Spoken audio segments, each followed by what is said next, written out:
Colombia enfrenta uno de los mayores desafíos en su historia frente al cambio climático, de acuerdo al artículo científico titulado La urgencia de entender y responder a los impactos hidroclimáticos en Colombia, publicado recientemente por los docentes de la Universidad del Rosario, Benjamín Quesada y Álvaro Ávila, advierten que el 84% de la población y el 86% de los activos del país están expuestos a riesgos como inundaciones, sequías y olas de calor.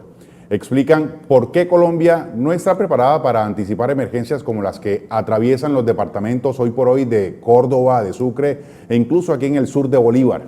Argumentan que es por falta crítica de meteorólogos, el desconocimiento además del 85% de las aguas subterráneas, y todo eso tendrá un impacto en la seguridad alimentaria, la salud y la economía nacional.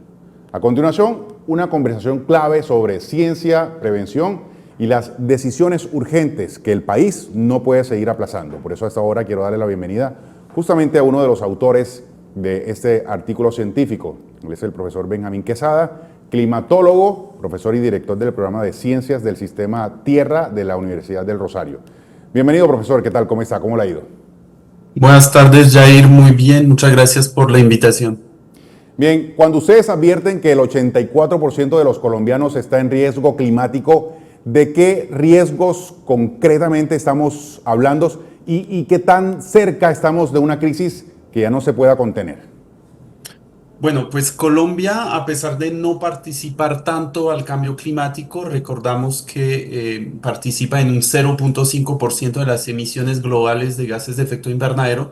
Lastimosamente, como país ecuatorial, como país tropical, pues enfrenta, digamos, una crisis climática mucho más dura que otros países del mundo.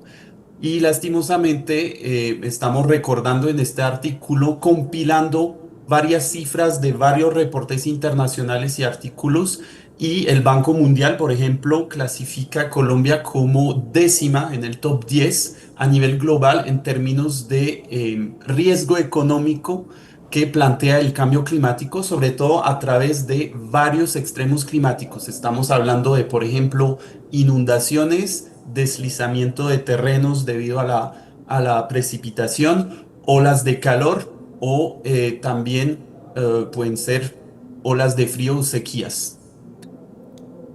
Bien, profe, Colombia es uno de los países más lluviosos del mundo, sobre todo en la costa del Pacífico, pero no conoce el 85% de sus aguas subterráneas. Esa es una de las conclusiones a las que ustedes llegaron en ese artículo. ¿Qué significa o qué supone eso en la práctica para las ciudades o para los cascos urbanos de los municipios?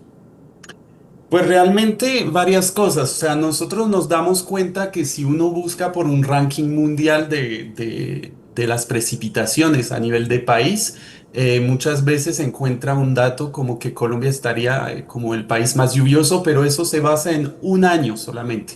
Nosotros hicimos también el análisis a nivel de varias décadas y efectivamente Colombia aparece en el top 3. Entonces, sabemos que Colombia tiene mucha agua que llega, pero está repartida de manera muy desigual, ¿sí? Entonces tenemos un hotspot, tenemos un máximo de precipitación, incluso podemos pensar a nivel mundial en ciertos años que se sitúa en el Pacífico, con a veces 13 metros de agua que cae en un año, en Lloró. Y tenemos el desierto de la Guajira. Entonces, unos contrastes absolutamente fuertísimos. Entonces, eso da lugar a una repartición desigual del recurso hídrico y también altamente variable, ¿sí? El hecho de que estemos en esta zona tropical de convergencia de vientos hace que de año tras año pues tenemos un recurso hídrico que puede variar mucho, incluso de un mes a otro. Lo estamos viendo en febrero 2026. Entonces, falta todavía, eso es lo que estamos poniendo de relieve en este artículo, el mapeo de los acuíferos, del estado de los acuíferos, digamos, la cantidad de agua que se puede extraer realmente y de la capacidad de renovación de esta agua con las infiltraciones de lluvias. También falta qué va a pasar con el recurso hídrico, en particular en los embalses, a futuro, si combinamos la variabilidad climática, el niño o la niña, un cambio climático, la deforestación, la sedimentación y un crecimiento poblacional. Eso es un estudio que todavía no tenemos a nivel nacional en Colombia. Sí, evidentemente, como usted lo describe, estamos en déficit de muchas cosas, de información, del estado del arte y también de infraestructura justamente para hacerle frente a esos cambios o efectos del cambio climático que hay. Y también otro déficit que tenemos y uno de los que justamente ustedes están alertando recientemente, y es que hay pocos meteorólogos en el país. Dice que se necesitan por lo menos 500 y hay 80 en el país apenas, es decir, estamos en déficit. Y la pregunta es si estamos volando a ciega frente a este tema de inundaciones y sequías y olas de calor o de lluvias como la que estamos atravesando hoy por hoy.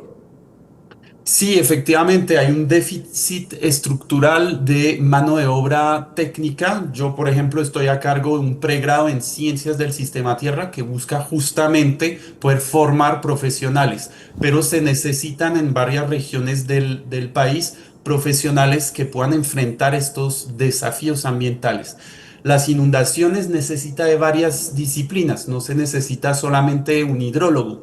Necesitamos un climatólogo para saber cómo van a variar estos patrones de lluvias. Necesitamos de un ingeniero forestal, por ejemplo, para decirnos cómo la dinámica de los suelos, de los árboles ha variado, porque eso pues favorece o no el escurrimiento y la infiltración. Necesitamos de ordenadores de planificación territorial, de geólogos, etcétera. Entonces, todas estas ciencias tienen que ser mutualizadas para poder anticipar estos riesgos. Entonces, en Colombia, lastimosamente, hacen falta meteorólogos, por ejemplo, hace falta financiamiento, eso es muy importante. Nosotros recordamos en el artículo que de manera anual, o sea, desde 2020 por lo menos, tenemos 0,3% del PIB que está destinado a la investigación y al desarrollo. Es 9 veces menos que el promedio de la OCDE, de la cual hace parte Colombia. Entonces, es un déficit en ciencia que se paga literalmente a futuro y actualmente con la falta de un sistema de alertas tempranas, la falta de mapeo, la falta de diagnóstico y finalmente la falta de preparación y de resiliencia de la población para limitar los daños. Definitivamente nos pinta un complejo panorama en términos de profesionales en el área y por eso quiero preguntarle a modo de conclusión qué decisiones deberían tomarse en el país ya y que no se deben seguir postergando. Bueno, entonces primero lo que se tiene que hacer de manera urgente es un plan nacional de financiamiento de la investigación hidroclimática. Eso es la conclusión de nuestro estudio y también de varios entes internacionales. Tenemos que cubrir esta brecha que hemos tenido en los últimos años y décadas, porque tanto en términos de exceso de agua tenemos un problema en Colombia, pero también en términos de déficit de agua. Lo vimos con los racionamientos de agua en la región central, por ejemplo, en Bogotá. Entonces, es sumamente importante porque eso afecta muchísimo a la población. De los desastres socioambientales, más de la mitad que tiene que atender en un modelo cortotermista, la Unidad Nacional de Gestión de Riesgos y Desastres son inundaciones. Entonces, tenemos que aliar academia, tenemos que aliar también eh, proyectos también de reforestación eventualmente o de parar la artificialización de los suelos que favorece estas inundaciones y también a nivel instituciones poder articular eso para que tengamos menos riesgo. Entonces, finalmente, cero deforestación, eso tiene que ser una meta climática, pero también de protección de la población. Reducir la ganadería en las zonas donde se está comiendo la Amazonía e ir hacia una transición energética con, digamos, alternativas más diversificadas, que no contemos solamente en los embalses, porque si no, vamos a ir en los próximos años en la pared. Bien, y yo a eso que usted bien acaba de escribir, también el fortalecimiento institucional y que se acabe la corrupción dentro de las entidades que justamente se hicieron o nacieron para hacerle frente a esos temas ambientales, esos temas naturales. Profesor, mil gracias, muy gentil, muy amable. Muchas gracias a usted.